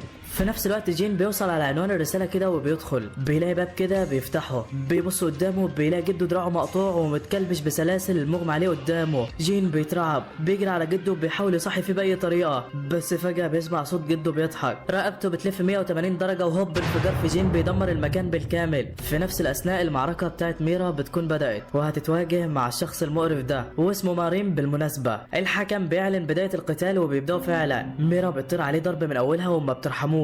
مارين كان داهن جسمه كده زيت والسيف بتاعها ما بيأثرش فيه وعمال بيتزحلق. بينده بعدها على الشخص اللي معاه وبيحدف له سيفه، والمفاجاه ان ده نفس السيف بتاع ميرا اللي اخدوه منها قبل كده. ميرا بتقول له رجعه بس الواد بيقول لها لا، وبيهجم عليها تاني بكل شراسه. ميرا بتضربه بالسيف بتاعها ولكن بيتكسر. بعدها مارين بيوري لها شكل السيف الحقيقي بتاعها وبيقول لها ده كنز وطني وخساره انه كان معاكي. بيضربها بيه والبنت بتتعور من بطنها، بيشيلها بايده تاني كده وبيتنمر عليها قدام الكل، وبيضربها بالقلم كذا مره. بيضربها بوكس تاني كده وميرا بتقع على الارض، بتحاول تقوم بالعافيه والواد مش راحمها. بيقول لها كل مجهودك ده على الفاضي، على فكره صاحبك عمره ما هيعرف يجي. البنت وقتها بتتعصب وبتعرف انهم عملوا حاجه في جين، بتطير عليه وبتضربه وبتقول مستحيل تقدروا تعملوا معاه حاجه، جين عمره ما يخسر قدامكم. بس الواد بيضربها تاني والبنت بتقع وخلاص شكلها جابت اخرها. في نفس الوقت ده بقى كان واحد من عصابه النوكس عند جين، فرحان باتله كده وقاعد بيتكلم بانتصاره. بس جين وقتها بيقوم له وبيساله انت مين؟ الشخص ده بيطلع نسخ كتيره منه وبيقول له البطوله مش محتاجه الضعفاء اللي زيك. بيخلي نسخه تهجم عليه والواد حرفيا بينضرب من كل حته. جين بيفادي كل الضربات وبيخلص على كتير منهم، ولكن دول ما بيخلصوش يا صديقي. بيتجمعوا عليه تاني وبياخدوه على مكان تحت الارض كده وبيكتفوه. جين بيبص كده جنبه وبيشوف الناس اللي المفروض يواجهوهم. بيعرف بعدها ان كل ده من تخطيط العصابه. بيسال الشخص ده وبيقول له انت اللي عملت فيهم كده؟ بيقول له ايوه وانت هتحصلهم قريب. جين وقتها بيتعصب وبيخلص على كل النسخ بتاعته بتاعته، بيقوم وبيضغط على 3 مناطق في جسمه وبيقول له اجهز علشان هتموت دلوقتي. في نفس الاثناء بقى كانت ميرا طايره في الجو كده وخلاص شكلها بتستسلم. بتدخل بعدها في مكان غريب كده وبتسمع حد بيكلمها بيقول لها انت ضعيفه. ميرا قالت له ايوه انا ضعيفه بس مش هستسلم برضه. بيمد لها ايده كده وبياخد شكلها وبيقول لها خلاص بقى انا هديك القوه. وهوبا طاقه ميرا بتشتعل والحلبه بتولع. السيف بيختفي من ايد مارين وبيروح لها. بيستيقظ التشاريوك بتاعها اخيرا وبيظهر حقيقته، تشاريوك البطل له. مارين وقتها بيترعب وبيفعل التشاريوك بتاعه. بس انت خلاص جبت اخرك يا باشا. ميرا بتفادي كل هجماته وبومب بتضربه ضربه بتخلص عليه نهائي. جمدان يا مان. بس بعد كل الضرب ده رجليها ما بتشيلهاش وبتكون خلاص هتقع. ولكن في اخر لحظه جين بيتدخل وبيلحقها، بيشكرها على اللي عملته وبيطلعها بره. بيجهز بعدها لمواجهه خصمه والقضاء عليه. بيسالوا الخصم عن الشخص اللي كان معاه. جين ما بيردش عليه. الواد بيتعصب وبيهجم عليه بكل قوته وبوم جين بيفادي الهجمات وبيقول له اعرفك ايه اللي حصل له. ضربات وركلات والواد مش قادر يتحرك. جين عليه حركات انما ايه مهلبيه. الواد بعدها عمال ينضرب وما عادش قادر يتنفس قدامه. متخيل بقى ان جين هيبطل ضرب فيها صديقي؟ لا والله. جين بعدها بيفعل المهاره الاصليه بتاعته وبيشقه. الواد بيقوم وبيحاول يضربه تاني بس المهاره الاصليه التانيه بتخلص عليه نهائي. والكل وقتها كان بيتفرج على جين ومبهور من قوته والنمر ربى نمر زيه. بعد المباراه بينتقل بينا المشهد الى فلاش باك في حياه إلبو. كانوا في احدى اماكن التدريب قبل كده وبتجيله بنت زميلته اسمها سون. بتساله هو ليه بيتدرب كتير عن باقي الناس. إلبو بيقول لها ده بسبب وعد قطعته لواحد من وقت طويل. البنت بتفهم دماغه وبتضحك في وشه كده وبعدين بتمشي. وكانت سون من اوائل الناس اللي إلبو ارتاح لهم. بس تك بيدخل في نزال ضدها وما بيرحمهاش والبنت بتقع على الارض وبترفض تستسلم قدامه. فتك بيجري على رجليها وبيكسرها. إلبو كان شايف المشهد قدامه مش قادر يتحرك. الدكتور بعدها بيكشف على رجل سون وبيقول لها مع الوقت عظمك هيلم وهتعرفي تمشي تاني بس مش هتدخلي الفنون القتاليه مره تانيه. صدمها صدمه جابت اجلها. إلبو بيسمع الكلام بعدها وبيمشي على مكان تك. بينزل ضرب فيه وبيكسر وشه قدام الكل. وكان وقتها في قمه الحزن. بيجي له بقى بالليل واحد من المفوضين وبيديله رساله الانضمام للبطوله ولو فاز فيها هيتحقق له اي امنيه وهيقدر يرجع رجل سون لطبيعتها تاني. وهو اصلا داخل المسابقه علشان كده بس بعد ما شاف جين افتكر وعده لجده وشكله بقى في منعطف طرق يا صديقي. بعدها بقى البنت دي بتستعمل قوتها على ال3 دول وبتبدا تستجوبهم. بيحكي لهم جين على كل حاجه والعيال مش مصدقه. بارك بعدها بيقول لهم النوكس دي هي العصابه اللي خطفت تيجن وبتسعى للقضاء على كل مستعملي التشاريوك. يا حلاوه ده الشكل اللي جاي في البطوله مدعكه. جين وقتها بيسال بارك وبيقول له ازاي اقدر افوز على النوكس وارجع جدي. بارك قال لهم انتم ال3 ضعفاء ومش هتقدروا تعملوا اي حاجه بس لو كسبتم في البطوله ديت فوقتها ممكن اديكم المعلومات. العيال بتتحمس وبيقولوا له تمام. بيجي بقى موعد المباراه القادمه بتاعتهم وهيتواجه فيها فريق جين ضد فريق إلبو وشكل الدنيا هتولع. المباراه الاولى هتكون دي ضد سونغا. يا ترى ايه اللي هيحصل؟ بيطلع الاثنين على الحلبه وبيستعدوا للقتال. القتال سريع ما بين الاثنين وما سموش على بعض. سونغا بتنجح تضرب دي في ودنه كده والواد بيتاثر. بيجمع قوته بعدها وبيضربها والبنت بتبعد عنه. بيهجم عليها تاني ولكن الضربه بتاعتها كانت اثرت على توازنه وخلت الضربه بتاعته ما تجيش فيها. دي بعدها بيفقد توازنه وما عادش قادر يقف. سونغا بتجمع قوتها في رجليها وبتستخدم التشاريك بتاعتها. بتضرب دي والحلبه بتتكسر من قوتها. الكل كان مفكر ان دي خلاص هيخسر بس انت بقى متخيل ان دي بعد ما شاف صاحبه في الموقف ده يخسر يا صديقي؟ لا والله. بيستخدم التشاريك بتاعته وبيبعد رجليها. بيضربها كده والبنت بتطير على اخر الحلبه وشكلها خلاص خسرت. إلبو بيقول لها كفايه كده واستسلمي وكان خايف لا يحصل لها زي سون قبل كده بس البنت بتقف تاني وبتقول له لا استسلم او اكمل دي حاجه ترجع لنا. وبتهجم على دي تاني بكل قوتها بس في الاخر دي بيكسب والبنت بتخسر في النزال. بياخدوها علشان تتعالج وسون بتوصل في المكان. بتقول لإلبو انا سمعت انك دخلت المسابقه ديت علشاني. هو اولا شكرا على تفكيرك فيا بس انا عاوزاك تقاتل لنفسك. قتالك مع جين ده انت كنت مستنيه طول عمرك ففكك مني بقى واعمل اللي انت عاوزه. إلبو بيتاثر بالكلام كده وبيتحمس جدا وشكلها هتبقى معركه ما تتعوضش يا صديقي. في نفس الوقت ده بيوصل قائد عصابه النوكس على افراد الفرقه ديت بيقتلهم واحد واحد. بارك بيعرف بوجوده وبيروح علشان يمنعه وشكلها هتبقى معجنه. في نفس الوقت ده بيطلع جين وإلبو على الحلبه بيستعدوا للقتال. جين بيقول لإلبو باين من تعبير وشك انه هيكون قتال عظمه وفعلا كان قتال جامد بكل المعاني. جين وإلبو شغالين ضرب في بعض بكل اساليب القتال بتاعتهم بس كان واضح التفوق الكبير لإلبو وانحدار مهاره جين قدامه. إلبو هو بيقاتل مع جين بيقول له على نقاط ضعفه. واحد انت سيء في القتال من قريب وعلشان كده هتاكل على دماغك. جين بيبعد كده وبيقول له طيب خد ديت. إلبو بيصد هجومه بسهوله وبيديله رجل في دماغه. نقطه الضعف الثانيه نيه هجومك واضحه جدا واي حد هيعرف انت هتضرب فين. جين بيقول له طيب ورينا تصد ديت ازاي بقى وبيهجم بالمهارة الأصلية بتاعته. قلبه بيستخدم مهارته الأصلية برضه بيصد الضربة بكل سهولة، وبعدها جين بيقع على الأرض جسمه بيوجعه. قلبه بيقول له نقطة الضعف التالتة، مهارتك بتأثر على جسمك وبتخليك ضعيف جدا. وحرفيا قلبه عمال بيذله. جين بيهجم عليه تاني ولكن مش عارف يعمل أي حاجة، بيفكر وبيعصر في دماغه علشان يعرف يواجهه. وأخيرا لقيتها، بيضرب قلبه بمهارة مسيفة القمر بتاع ميرا وبيقول له القتال عن قريب تم. قلبه بيهجم عليه تاني وجين بيفادي هجماته، بيضربه بعدها بتقنية دي الأولى بعده. جين بعدها بيقول له نقطة الضعف الثانية تم التخلص منها. بيشتعل القتال ما بينهم والمعركة حرفيا متعة بصرية. في نفس الوقت ده كانت المعركة بدأت مع بارك ضد قائد النوكس. بيستخدم القائد التشاريوكي بتاعته وبيقتحم السماء. الكل مش مصدق، سيف عملاق بينزل عليهم وشكله هيقتلهم. بارك بيستخدم التشاريوكي بتاعته وبيبدأ يصده، بس انت متخيل ان القائد هيسكت على كده؟ لا والله، القائد بيستخدم قوته تاني وبيخلي اتباعه يساعدوه. بتظهر بوابة من السماء غريبة كده وبينزل منها شخص اسود وعملاق بيضغط على السيف، وبارك خلاص بيجيب اخره. العازف سيو بيشوف الوضع وبيفعل كنزه الوطني وبيبدا يستخدم قوته. وبالمناسبه ده واحد من الستة، بيستخدم اسلحه كتير كده بتروح على السيف وبتبدا تكسره. المفوضين هم كمان كان بدأوا في ضرب العصابه والوضع اخر جمدان. العازف بيستخدم كل قوته، بيطلع مخلوق كده بيمسك السيف باسنانه وبيكسره. قائد النوكس بيتصدم وبارك حرفيا جاب اخره. بس في الوقت ده كان قلبه وجين في اوج حماستهم. قلبه عمال يعلم جين في نقاط ضعفه والواد بيتطور. واللي حصل زمان ان تيجن كان عارف انه هيسيب جين في يوم من الايام، فعلشان كده وقبل ما يمشي كان طلب من قلبه يعلم جين القتال لما يشوفه، وقلبه طبعا بيوافق وكان في قمة السعادة. والمفروض ان قلبه كده بيوفي الوعد بتاعه يعني. بعدها الاتنين بيهجموا على بعض بالهجمة الأخيرة بتاعتهم. التنين بتاع جين بيتفوق على قلبه والواد بيقع على الأرض كده وشكلها دي نهايته. الحكم بيعد عليه والكل خلاص مفكره خسر، ولكن هوب فجأة طاقته بتنزل لسالب 1. المفتاح ظهر. بارك والكل حسوا بظهور المفتاح. قلبه في الوقت ده بيقابل ثعلب الذيول التسعة. التشاريوكي بتاعته بتتفعل والحلبة كلها بتولع. الكل اتصدم من قوته. قلبه بيطلع من النار كده بشكل جديد وشكله هيخرب الدنيا. قلبه بعدها بيتقدم زي الاسد والكل حس بطاقته الجديده ومش مستحمل. تيكو هو كمان التشاريوكي بتاعته بدات ترتعش وعرف ان ده المفتاح. بارك موجن في الوقت ده كان اخد باله ان الثعلب ظهر وفرحان جدا وفي قمه نشوته. وقائد النوكس بعد ما عرف ان المفتاح ظهر قرر يسيبه ويروح بسرعه علشان يقتله، بس بارك مش هيسيبك. في نفس الاثناء ديت بتستأنف المعركه ما بين جين وقلبه. جين بيهدي نفسه كده وبيهجم بشويش على قلبه علشان يعرف ايه تحركاته الجديده، ولكن قلبه مهاراته زادت جدا وبيضرب جين وما بيرحموش. جين مش عارف يعمل اي حاجه، قلبه حرفيا ما عادش حد قادر له. الواد بيقوم من جديد وبيهجم عليه تاني. قلبه لسه رايح يضربه وهوبا جين اختفى. ايوه استخدم احدى تقنيات قلبه الجديده وبعد عنه بشويه. جين بيهجم عليه بيهجم بعيد المدى تاني، ولكن قلبه ما بيدلوش فرصه. هوب بوكس واحد بيوقعه على الارض. جين خلاص جاب اخره، بيقول في باله هو انا مش هعرف اعمل معاه اي حاجه ولا ايه. قلبه هو كمان كان اتأثر، وجين لاحظ كده استغل الفرصة ديت وبدأ في الهجوم عليه علشان يلاقي أي ثغرة. الاتنين بيتبادلوا الضربات. جين بدأ يستوعب الموقف اللي هو فيه،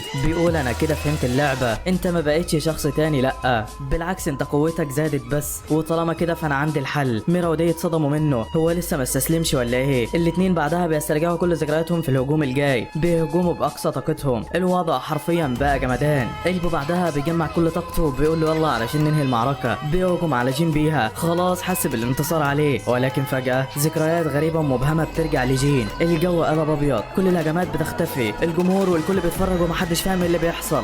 ده قلبه ذات نفسه مش فاهم حاجة. جين طاقته خرافية، محدش مصدق. قلبه بعدها بيزعق وبيستعد لهجومه من تاني، بيجمع كل الطاقة اللي عنده فيه، بس جين هو كمان بيضغط على الهواء في ايده كده، بيطير قلبه لفوق. الاعصار ده كسره حرفيا. الواد بيكسر حاجز السحاب، لسه يعمل حاجة وهوبا ايد عملاقة من فوق وبتكسر عظمه، بتنهي القتال ده. عظمة على عظمة يا ابني. جين حرفيا صدم الكل وطاقته طلعت ما بتهزرش. بعدها الحكم بيحكم بفوز جين في المباراة والجمهور والكل حرفيا مش مصدق. داي وميرا طلعوا على صاحبهم وكانوا في قمة السعادة، بيقولوا له هي دي كانت التشاريوكي بتاعتك؟ ما انت جامد اهوت يا عم، امال قلقتنا عليك ليه؟ في نفس الوقت بقى فريق قلبه كان بيفوقه، بيفوق فعلا، بيسألهم هو انا خسرت ولا ايه؟ قالوا له ايوه. الواد بعدها بيتقبل الخسارة وتحس انه كان فرحان كده. ما علينا. المهم بعدها بيتنقل الاتنين علشان يتعالجوا من الاصابات بتاعتهم. المعلومات بتوصل لبارك، بيستغرب بعدها الثعلب ازاي خسر، ده مين الجامد اللي كان ضده؟ قائد عصابة النوكس هو كمان كان مصدوم، بياخد البنت دي وبيحتفى على بارك كده وبيستغل انشغاله وبيهرب.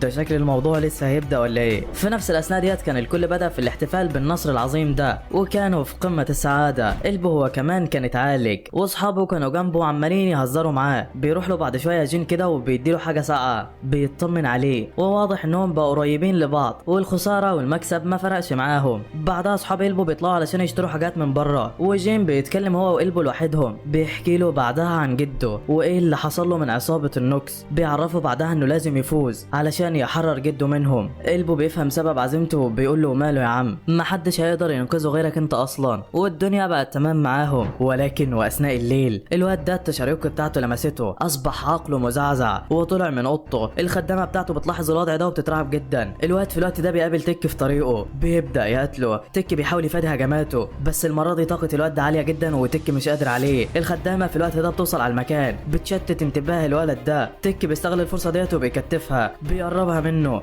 بوم، بيشقهم الاتنين مع بعض، وحرفيا تك ده ملوش مله. الواد بعدها بيبص على الخدامه بتاعته وبطنها مفتوحه جنبه، ما بيقدرش يسكت. عقله بيستحوذ عليه اكتر وبيمتص الخدامه جواه، طاقته بتزيد اضعاف. بيستمر القتال ما بين الاتنين، بيدخلوا على إلبو واصحابه العياده. الاتنين دول بيغمى عليهم. إلبو بيتصدم من الوضع ده، بيعلن حاله الطوارئ، وفي ناس بتحاول تقبض على الوحش فعلا، ولكن بيمتصهم داخل التشاريوك بتاعته. إلبو بعدها بيهجم عليه، بيفادي شويه من هجماته ولكن مش قادر. تك بيساعده وعمال يغرس فيه اسنان كل شويه، بس جون بعدها بيطلع الخادمه من بقه بعد ما عالج جسمها بالكامل. بيكبر اكتر واكتر، بيطلع حاجات من جسمه وبيخطف الناس اللي حواليهم، وكان من ضمنهم صحاب إلبو. إلبو بعدها بيترعب على اصحابه ومش عارف هيعمل ايه. الخدامه بتفوق في الوقت ده، بتروح على جون وبتهديه، بتقول له ما تقلقش انا بقيت بخير. وهوبا تك من وراه بيقول له سلام، بيقطع نص جسمه العلوي وبينقذ صحاب تك. ولكن ما انقذهمش كده بس، ده رجل سونغا اتقطعت، ايد صاحبه هي كمان اتقطعت. إلبو بعد ما شافهم كان هيتجنن. ده تك عمل نفس اللي عمله معاه قبل كده. الواد بيولع، بيشتعل غضب، بيتحول بعدها للثعلب وبينزل ضرب في تك وبيعدمه، بيكسر بيه الازاز وحرفيا ما عادش شايف قدامه. في نفس الوقت ده بقى كان قائد عصابه النوكس نزل في الشارع هو كمان، فعل قوته. كائنات غريبه بدات تنزل من السماء، الكل هيتلبخ فيها. بارك موجن بيشوف الوضع ده وما بيستحملش، بيعلن نهايه مسابقه بطل المدرسه الثانويه، وبيستعد بعدها لبدايه المعركه، وشكل الدنيا هتولع يا صديقي.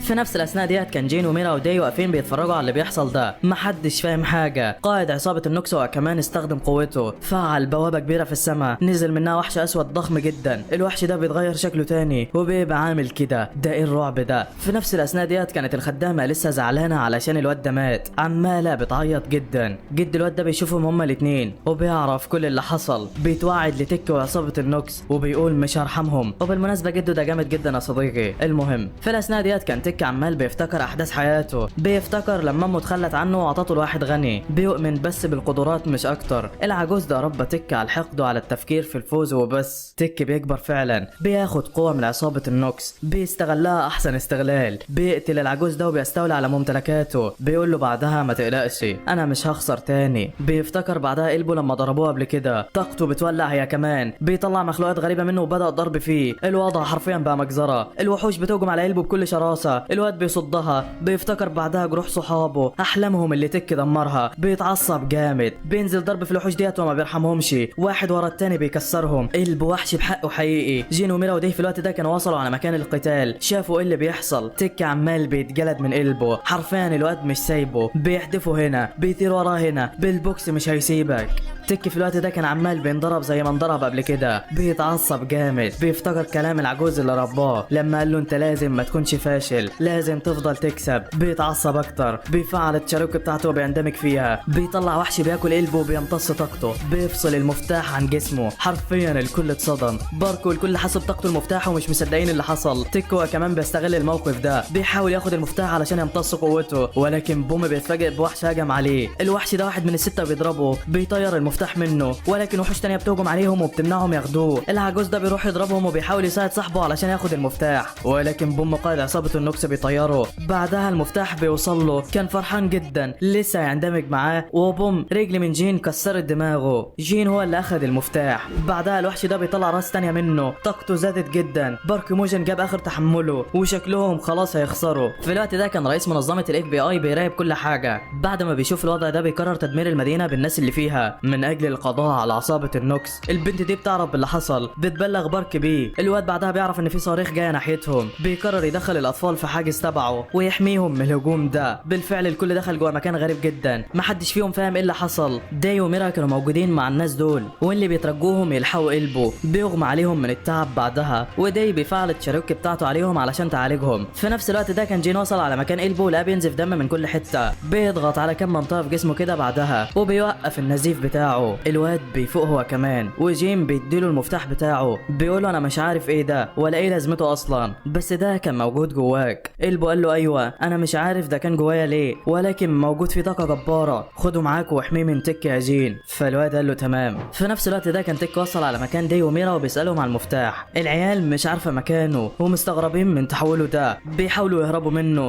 بس تك بعدها بتجنن عليهم، بيقول لهم هقتلكم. بيطلع مخلوقات غريبه وبتهجم عليهم بكل شراسه. داي وميرا فعلوا التشارك بتاعتهم هما كمان ونزلوا ضرب في الوحوش بتاعته، بس الواد قوي جدا وشكلهم مش هيقدروا عليه. في الوقت ده بقى كان جين ساب قلبه بيدور على داي وميرا في المكان ده، بيفضل يلف عليهم واخيرا بيلاقيهم، بس بيكونوا اتأذوا جامد من تك والعيال مش قادره تتحرك. تك هو كمان اخد باله ان المفتاح مع جين وقال له هاته. في الوقت ده بقى كان داي واقع على الارض وبيتكلم بالعافيه، بيقول لصاحبه بعدها اهرب من هنا بسرعه. الواد ده اتجنن خلاص. جين بعدها بيسكت كده وبيتعصب جامد، قال له انت ليه عملت فيهم كده؟ تك مش فارقه معاه، وقال له انت كمان هيتعمل فيك كده لو ما جبتش المفتاح دلوقتي. جين بعدها بيتعصب جامد، بيقول له تمام. في الوقت ده بره بقى كان العالم كله اصبح في فوضى والقتالات شغاله من كل ناحيه. بارك كان جايب اخر تحمله، مش قادر يصد اكتر. قائد عصابه النوكس هو كمان بيتقدم عليه، خلاص هيقتله، ولكن الاتنين دول بيلحقوا منه. واحد بيروح على بارك كده وبيحاول يصد الهجوم معاه، ولكن الواد جاب اخر تحمله، خلاص هينتهوا. في الوقت ده بقى كان قائد عصابه النوكس فرحان وفي قمه نشوته، مستني الدمار يحصل في اي لحظه. بس انت متخيل بقى ان في حاجه وعاوزها تحصل يا صديقي؟ لا والله، مره واحده نور اخضر بيتفعل في البلده بالكامل، بينقل كل الناس اللي فيها على الجبل ده. كل المواطنين والمقاتلين حرفيا اتنقلوا في ثانيه، الا قائد عصابه النوكس كان واقف كده ومستغرب اللي حصل. بيبص وراه بيلاقي جيسان طالع له، بيستخدم قوته وبيفتت الصواريخ اللي جايه هنا، بيحولها للشكل ده، بيهجم بعدها على المخلوق بتاع النوكس، بيحاول يدمره في السماء. قائد عصابه النوكس كان بيتفرج ومرعوب وبيقول له وقف، بس جيسان ما بيوقفش يا صديقي وبيستخدم قوته تاني، بيطلع بعدها نيزك علشان يضغط عليه اكتر ويكسره. الواد بعد ما شاف الهجوم على الوحش بتاعه كان مرعوب جدا، بيتحايل عليه يوقف،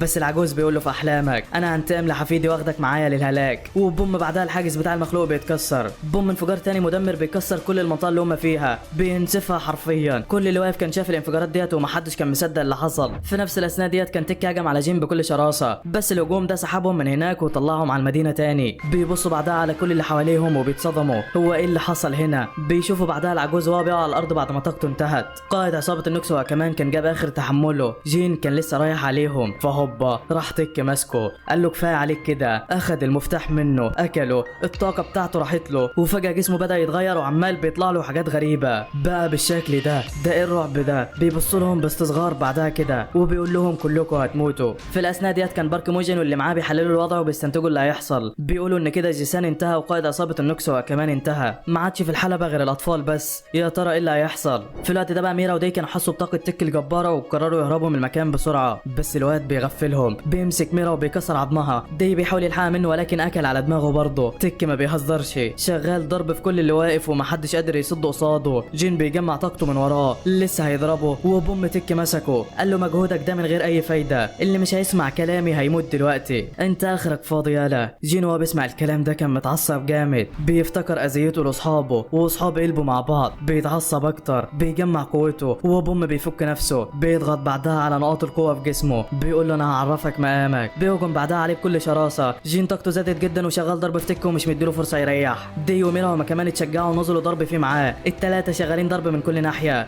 بس انت بقى متخيل انهم يقدروا على تك بالتحول الجديد يا صديقي؟ لا والله، الواد بيحاصرهم بوابل من الهجمات، بيجريهم قدامه، بيطلع لهم مخلوقات غريبه كده وبتضرب جين وبتبعده عنهم. ميرا بتجري عليه بسرعه وبتلحقه، ولكن وفجاه تك كان واقف فوقهم وبيقول لهم سلام، بيطلع شعاع احمر وبيحدفهم بيه علشان يخلص عليهم. الاتنين فكروا انها خلاص نهايتهم، ولكن دي بيتدخل وبياخد الضربه مكانهم. بيبص بعدها لصاحبه كده بنظره فخر وبيقول لهم اهربوا. جين في الوقت ده كان اتصدم من تضحيه صاحبه ليه، التشارك بتاعته جابت اخرها. بيفتكر ذكريات ليه في الماضي لما كان ملك القردة، كان قاعد في مكان محاط بالوحوش من كل ناحيه، اتباعه خلاص استسلموا، بس جين بيقوم عليهم وبيكسرهم واحد واحد، بيندع على السلاح بتاعه وفعلا بيروح له، عينه جبارة. كل اللي واقف بيتفرج كان اتصدم من حجم القوة ديت، محدش كان مصدق انها خارجة منه. في الوقت ده بقى جين اتقدم على السلاح بتاعه وصغره. تيك كمان استشعر حجم الطاقة بتاعته، قال له هات اخرك يلا. هجم الاتنين على بعض بكل شراسة، الاتنين اشتغلوا ضرب وحرفيا الارض مش شايلاهم. تيك مش سهل وبيضرب جين وبيطلع له مخلوقات من بتاعته،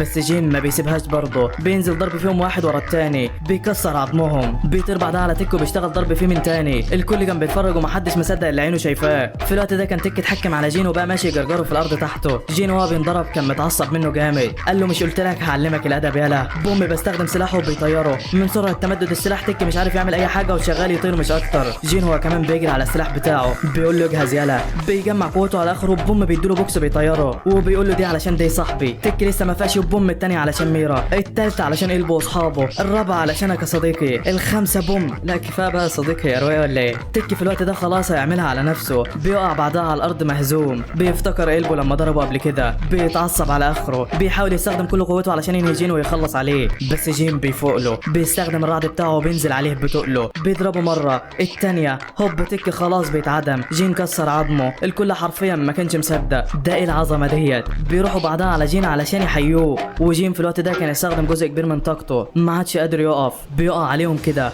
بس فجاه تيك بيتحول لوحش عملاق، بيحاول يخطف جين ويمتص طاقته. ميرا وداي بيلحقوا منه، بيحاولوا يهربوا من الوحش ده. جين كان لسه رايح يهجم عليه تاني ولكن ما قدرش يستخدم طاقته، لسه هيقع. وهوبا قلبه بيسنده، بيقول له بعدها مش عيب انك تتسند على اصحابك شويه. ميرا وداي هما كمان بينضموا ليهم. الرباعي ده ما فيش منه، بيتحد الاربعه في القتال على تيك وبيفعلوا التشارك بتاعتهم، بيكسروا عظمه. تيك بالمفتاح ما كانش سهل وعمال يقاوم فيهم بكل شراسه. بس في الوقت ده قلبه بيتحد مع جين وبيقول له ده بتاعك، بيطيره من على رجله فعلا. وجين بيفعل اقوى تقنيه عنده، وهوبا طريق السلام انت. جين واصحابه انتصروا على تيك وكسروا دماغه. بعدها الشمس بتطلع تاني والكل بيفرح من المشهد ده. تيك كمان كانت طاقته خلصت، التشارك بتاعه بيخلص عليه. قلبه كان رايح علشان يساعده كده بس الواد رفض مساعدته وقال له سلام. بعدها طاقه المفتاح بترجع لقلبه والدنيا تمام التمام. في الاثناء ديت كانت البنت ديت ماشيه في احدى الكهوف تحت المدينه كده، بتدوس على البطاقه دي، بتبص قدامها كده بتلاقي بوابه عملاقه ومفتاحها هو البطاقه. في نفس الاثناء ديت كان الكل بيطمن على بعضه فرحانين علشان اخيرا المعركه انتهت. اي نعم في جزء كبير منهم خسر اعضاء من جسمه، احلامهم اتدمرت، بس هيعملوا ايه يعني؟ ده مصيرهم. ولكن فجاه واحده بتظهر قدامهم، كانت شايله البنت اللي كانت في الكهف وبتقول لهم مبروك عليكم. الكل مش فاهم هي بتبارك لهم على ايه، وسالوها. البنت ديت بتعرفهم بنفسها، بتقول لهم انا واحده من السته، الشخص الاهم في البطوله ديت، وانا اللي هحقق لكم الامنيه. جين طبعا بيتصدم، بيجري عليها بسرعه علشان يسالها على جده،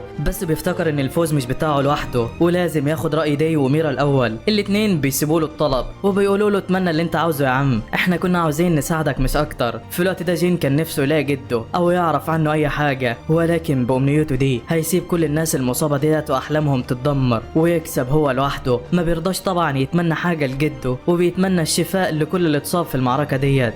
بالفعل البنت بتفعل طاقتها وبتشفي كل اللي واقف، بترجع لهم اطرافهم كمان. سونغا رجليها بتخف واختها كمان رجليها خفت. العيال مش مصدقه، قلبه كان اكتر واحد فرحان واخد سونغا بالحضن في ثانيه. جين طبعا كان فرحان من قلبه علشان صحابه بقوا بخير، بس لسه زعلان على جده. بيسال البنت دي عن اي معلومات عنه، فعلا بتقول له عليه. قالت له ما تقلقش يا عم، جدك لسه عايش، انا حاسه بطاقته ولكن هي ضعيفه شويه. جيم بعد ما بيعرف ان جده لسه عايش بيفرح جدا، بس بعدها بيقع على الارض بسبب الارهاق وبيغمى عليه. بيصحى بعدين في الشقه بتاعته، بيلاقي ميرا ودي هناك بيحتفلوا بالانتصار بتاعهم. الكل كان في قمه السعاده، ولكن في الوقت ده كان جد جين موجود في مكان غريب جدا، متعذب من عصابه النوكس، بيعملوا عليه تجارب كده وشكلها هتقلب يا صديقي. المهم لحد هنا بيخلص الجزء الاول من الانمي ده. اول ما ينزل الجزء الثاني هعمله لكم باذن الله، فما تنساش اللايك والاشتراك يا عم، ويلا سلام سلام سلام.